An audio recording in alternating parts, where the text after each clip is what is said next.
그런즉 너희가 함께 모여서 주의 만찬을 먹을 수 없으니 이는 먹을 때 각각 자기의 만찬을 먼저 갖다 먹으므로 어떤 사람은 시장하고 어떤 사람은 취함이라. 너희가 먹고 마실 집이 없느냐? 너희가 하나님의 교회를 업신여기고 빈궁한 자들을 부끄럽게 하느냐? 내가 너희에게 무슨 말을 하랴? 너희를 칭찬하랴? 이것으로 칭찬하지 않노라. 내가 너희에게 전한 것은 주께 받은 것이니 곧 주께서 잡히시던 밤에 떡을 가지사 축사하시고 떼어 이르시되 이것은 너희를 위하는 내 몸이니 이것을 행하여 나를 기념하라 하시고 19회 또한 그와 같이 잔을 가지시고 이르시되 이 잔은 내 피로 세운 새 언약이니 이것을 행하여 마실 때마다 나를 기념하라 하셨으니 너희가 이 떡을 먹으며 이 잔을 마실 때마다 주의 죽으심을 그가 오실 때까지 전하는 것이니라. 그러므로 누구든지 주의 떡이나 잔을 합당하지 않게 먹고 마시는 자는 주의 몸과 피에 대하여 죄를 짓는 것이니라. 사람이 자기를 살피고 그 후에야 이 떡을 먹고 이 잔을 마실지니 주의 몸을 분별하지 못하고 먹고 마시는 자는 자기의 죄를 먹고 마시는 것이니라. 아멘. 감사합니다. 복된 주일 아침 하나님의 말씀 앞으로 달려나온 모든 성도님들 위해 우리 주님이 친히 예배하신 은혜, 친히 준비하신 역사가 가득하시기를 주의 이름으로 축원합니다. 오늘 본문의 말씀을 가지고 성찬, 주의 만찬과 사람의 만찬이라는 제목으로 주님이 주시는 말씀과 은혜를 함께 나누기를 원합니다. 성찬을 받는데 어떤 이는 이 성찬이 예수의 성찬이 되는 이가 있고, 성찬을 받는데 어떤 이에게는 이 성찬이 사람의 성찬, 사람의 만찬이 되는 이가 있습니다. 2000년 전에는 먼저 식사부터 하고 성찬식을 나누었습니다. 그러니까 만찬이 먼저 있었고 그 다음에 이어서 성찬이 있었어요. 그래서 2000년 전에는 만찬이 성찬이고 성찬이 만찬이었습니다. 근데 시간이 지나면서 우리가 식사하는 것과 성찬을 하는 것을 이제 조금씩 나누기 시작했습니다. 오늘 본문에 보시면 만찬이 성찬이고 성찬이 만찬이었던 고린도 교회의 모습을 보여주시는데, 세상에 주의 성찬을 고린도 교회에서는 사람들의 성찬, 사람들의 만찬으로 만들어 버렸습니다. 성경을 보니까 이들이 먼저 온 성도들이 눈앞에 떡이 있고 눈앞에 잔이 있으니까 먹고 싶은 대로 먹어버리고 마시고 싶은 대로 마셔버렸어요. 그래서 배불러 가지고 취하여 있는데, 나중에 온 성도, 지각한 성도들은 먹을 떡도 없고 마실 잔도 없는 거예요. 이 모습을 주님께서 보시다가 바울을 통하여 이렇게 일러주십니다. 너희가 주의 만찬, 주의 성찬을 사람의 성찬, 사람의 만찬으로 만들어버린다. 주님께서 탄식하십니다.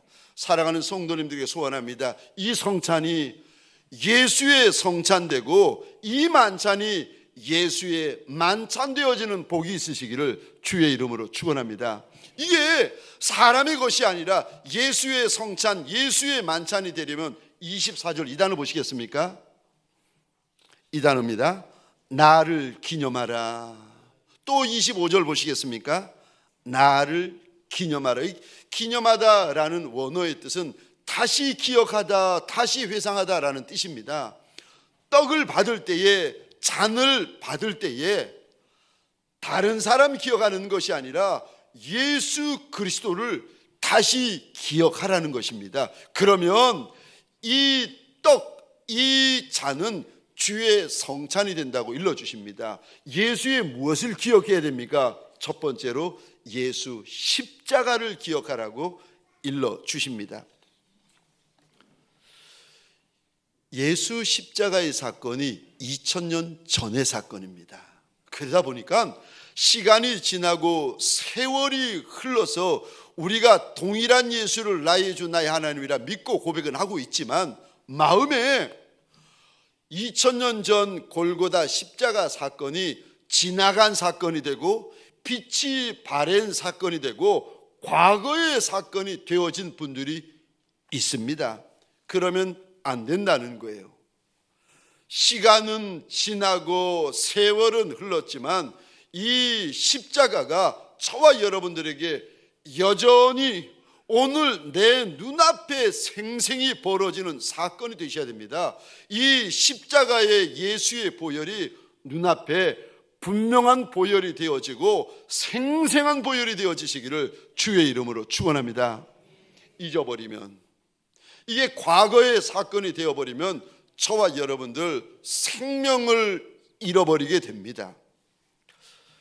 낮이든 밤이든 저와 여러분들 떡을 받고 잔을 대할 때에 십자가가 내 십자가가 되어지고 이 십자가 사건이 오늘 내 눈앞에 일어나는 사건이 되셔야 됩니다. 십자가 처형에는 두 가지의 원칙이 있었습니다. 첫 번째 원칙은 반드시 채찍을 맞아야 되었습니다. 두 번째 원칙은 반드시 자기 십자가를 자기가 짊어져야 했습니다. 그래서 2000년 전에 나무 막대기에다가 가죽끈을 묶었는데 이 가죽끈의 길이가 60cm, 70cm 정도 되었습니다. 그리고 가죽끈 끝과 중간에 구부러진 동물 뼈 조각이나 혹은 구부러진 납 조각, 구부러진 놋 조각을 갈고리처럼 생긴 것을 붙였습니다. 그리고는 죄수의 옷을 벗기고 간수가 내리치면 어떻게 되는지 아십니까? 그 구부러진 날카로운 뼈 조각, 납 조각이 등에 와서 꽂히게 되어집니다. 그리고 나면 간수가 당기면 등이 찢어지는 거죠. 계속 때리면 저 등이 찢어지는 정도가 아니라 살점들이 뜯겨 나가기 시작합니다. 그런데도 간수가 계속 때리면 이제 살이 찢어지고 뜯겨지고 허연 뼈가 드러납니다. 등뼈, 척추. 그런데도 간수가 채찍질하면 그 갈고리가 등뼈에 와서 꽂히고 척추에 와서 꽂히게 되어집니다. 그때 간수가 당겨버리면 등뼈가 부스러지고 척추가 부스러져 버립니다. 역사의 기록에 의하면 로마 당시에 가장 무서운 형벌이 십자가 형벌이었는데, 이때 기록을 보면 채찍 맞는 것이 너무 고통스러워 가지고 맞다가 죽는 죄수가 부지기수였고, 죽지 않으면, 강단에서 이런 단어 써서 죄송합니다, 매를 맞다가 죄수들이 죄송합니다 미쳐버렸다는 거예요. 얼마나 그 고통이 극심했는지. 그런데 이렇게 채찍질을 당한 후에 자기 십자가는 자기가 짊어져야 했는데, 십자가의 무게가 보통 120kg에서 150kg 정도 되었다고 합니다. 그러니까 그 남자의 한 체중의 2배 이상 되는 무겁고 험한 십자가를 지고 골고다 길을 예수님이 오르셨는데, 예수님의 육신은 간수가 내리치는 채찍으로 육신은 찢겨지고 등은 뜯겨져서 허연 뼈가 드러났는데, 이게 다른 죄수들처럼 아마도 예수님의 등뼈, 예수님의 척추도 부스러졌거나 깨어져 버리셨을 겁니다. 그 상태로 무거운 십자가를 짊어지셨는데 주님의 이마에는 굵은 가시관 때문에 핏물이 눈 위로 흘러내립니다. 성경에 보니까 주님이 십자가의 무게 때문인지 아니면 등뼈가 부스러지셔서 그런지 주님이 자꾸 쓰러지세요.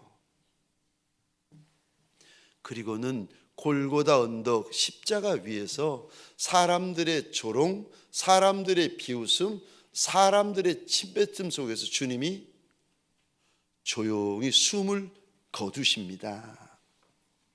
성찬을 대할 때, 떡을 대할 때, 잔을 대할 때 저와 여러분들이 무엇을 기억하셔야 되는가 하면은 골고다 언덕 예수를 기억하셔야 됩니다. 떡을 볼 때에 예수를 보셔야 되고, 잔을 받을 때에 예수의 보혈을 보셔야 됩니다. 2000년 전에 로마 병정의 그 우악스러운 손이 예수의 육신을 내려 쳤는데, 저와 여러분들의 그 손이 로마 병정의 그 손 아니겠습니까? 로마 병정의 손으로 예수를 십자가에 못 박았는데, 우리의 죄 지은 손이 예수를 못 박은 거 아니겠습니까? 로마 병정의 손이 창을 들어 예수의 옆구리를 찔렀는데, 그 손이 죄로 피범벅이 된 우리 손 아니겠습니까? 떡을 받을 때 이 떡이 예수의 성찬이 되려면 어찌해야 됩니까? 예수 생각하셔야 됩니다. 잔을 받을 때 이 잔이 예수의 성찬이 되려면 어떻게 해야 됩니까? 예수 생각하셔야 됩니다. 2000년 전에 로마 병정만 예수를 죽였습니까? 아니요. 내가 은밀한 죄, 반복하는 죄, 숨겨놓은 죄, 말하기 나쁘끄러운 죄, 내 남편도 알지 못하고 내 아내도 알지 못하고 누구도 알지 못하는 내 안에 숨겨진 그 죄가 예수를 채찍질하고 예수를 못 받고 예수에게 창을 들어 찌른 것 아니겠습니까? 저와 여러분들, 나의 죄 때문에 나의 죄를 속하기 위하여 십자가에 달려 돌아가신 그 예수를 이날 떡을 받을 때 기억하시고, 이날 잔을 받을 때에 예수를 기억하시는 예수의 사람들 되시기를 주의 이름으로 축원합니다. 또 내가 사람의 성찬이 아니라 예수의 성찬을 받으려면 두 번째 기억하셔야 됩니다. 다시 기억하셔야 됩니다. 예수의 부활을 기억하셔야 됩니다. 우리 예수님은 2000년 전에 골고다 위에서 죽으셨을 뿐만이 아니라 주님이 말씀하시고 성경에 보니까 3번을 말씀하세요. 예수 믿지 아니하는 제사장들까지, 대제사장들까지 주님의 다시 사시겠다는 이 약속을 듣고 알았습니다. 믿었어요. 예수님이 죽으신 후에 정말 말씀하신 대로 3일 만에 사십니다. 우리 고린도전서 15장입니다. 20절부터 22절까지 함께 읽겠습니다. 시작. 그러나 이제 그리스도께서 죽은 자 가운데서 다시 살아나사 잠자는 자들의 첫 열매가 되셨도다. 사망이 한 사람으로 말미암았으니 죽은 자의 부활도 한 사람으로 말미암는도다. 아담 안에서 모든 사람이 죽은 것 같이 그리스도 안에서 모든 사람이 삶을 얻으리라. 아멘. 우리 예수님은 생명의 주인이요 부활의 주인이 되시는 줄 믿으시기 바랍니다. 예수가 부활하셨어요. 그래서 예수 믿는 이들은 예수 따라서 예수처럼 부활하게 되어지는 것을 믿으시기 바랍니다. 예수 믿는 이들에게는 성경에 보니까 생명의 부활이 있고 상급의 부활이 있는데, 예수를 믿지 않는 이들에게는 무슨 부활이 기다리고 있는가 하면은 심판의 부활이 기다리고 있다는 겁니다. 저와 여러분들 혹시 예수를 믿으면서도 죽는 것이 무서운 분들이 계십니까?